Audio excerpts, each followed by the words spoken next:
নতুন সিনেমা শিকারের শুটিংয়ে নেপালে যাচ্ছে ঢালিউড কুইন অপু বিশ্বাস।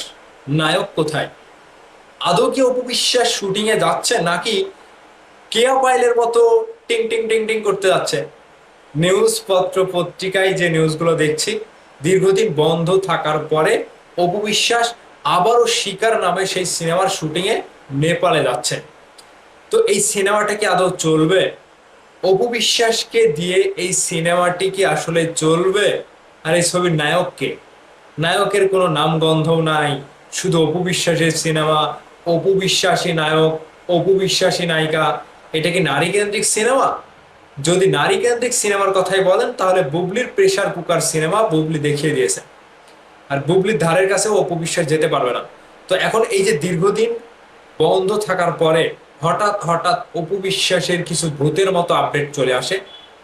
অপু বিশ্বাস আজকে শুটিং এ যাবে, কালকে শুটিং এ যাবে, দুইটা সিনেমাতে সাইন করেছে। একটি সিনেমা ঈদে মুক্তি পাবে, আরেকটি সিনেমা ঈদ ছাড়া মুক্তি পাবে, আরো একটি সিনেমা বুবলির সাথে টেক্কা দিয়ে রিলিজ করতে হবে, আরো একটি সিনেমা শাকিব খানের সিনেমাকে ওভারটেক করবে, ব্লকবাস্টার হিট হবে, ইন্ডাস্ট্রি হিট হবে।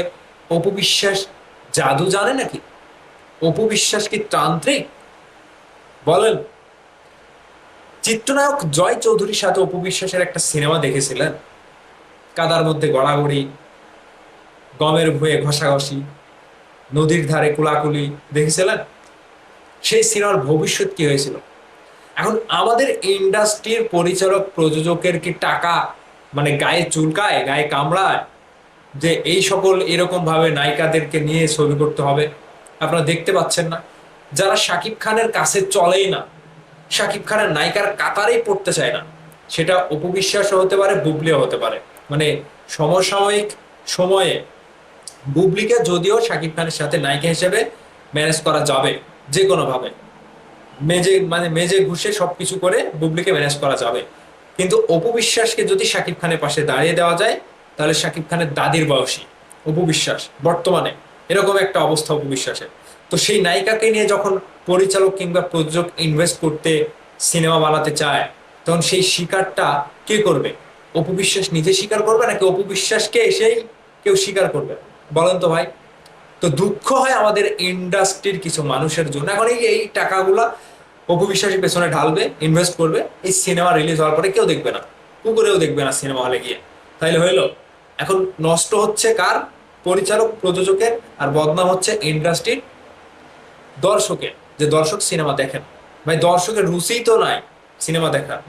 মানে কয়েকটা মানুষ যে সিনেমা করলেই যে সিনেমা চলবে আর দর্শক গিয়ে দেখবে, সেই দিনটা না। এখন অপু বিশ্বাস হচ্ছে ফেসবুকের অ্যাক্ট্রেস। ফেসবুকে অপু বিশ্বাসকে দেখা যাবে, সে সেই গলাবাজি করবে শাকিব খানকে নিয়ে, পামটাম মারবে, বুবলিকে দু চারটা মানে খোঁচাখুচি করবে। এগুলোই হচ্ছে অপু বিশ্বাসের অ্যাক্ট্রেসের বর্তমানে ধারাকারা।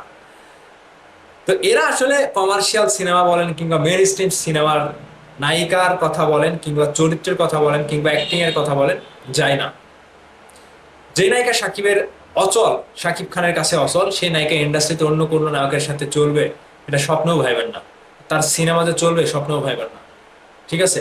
তো কাজেই বলছি যে অপু বিশ্বাস শুটিং এ যাচ্ছে, নেপালে যাচ্ছে, শিকার ছবির শুটিং এ যাচ্ছে। এই নিউজগুলো শুনতে বিরক্ত লাগে, বিরক্ত বিরক্ত হয়ে গেছে। যাই হোক, নিজের জায়গা থেকে ব্যবসা করুক, সিনেমা করুক, টিভিসি করুক, কিংবা যে কোনো জায়গা থেকে ফেতা কাটুক, এটা তার ব্যক্তিগত ব্যাপার। সেলুন উদ্বোধন করুক, ব্যক্তিগত ব্যাপার, সমস্যা নাই।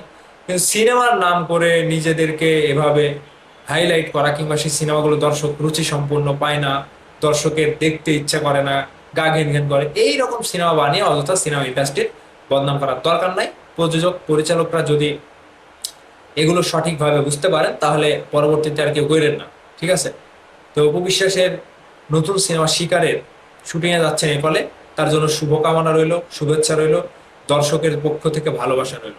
সুন্দরভাবে কাজ করে আসেন, দেখেন পরবর্তীতে শিকার আপনি হন কিনা, সিনেমা হল মালিকরা আপনাকে স্বীকার করে কিনা, দর্শকরা আপনাকে স্বীকার করতে সিনেমা হলে আসে কিনা, সেটা দেখে নেবেন।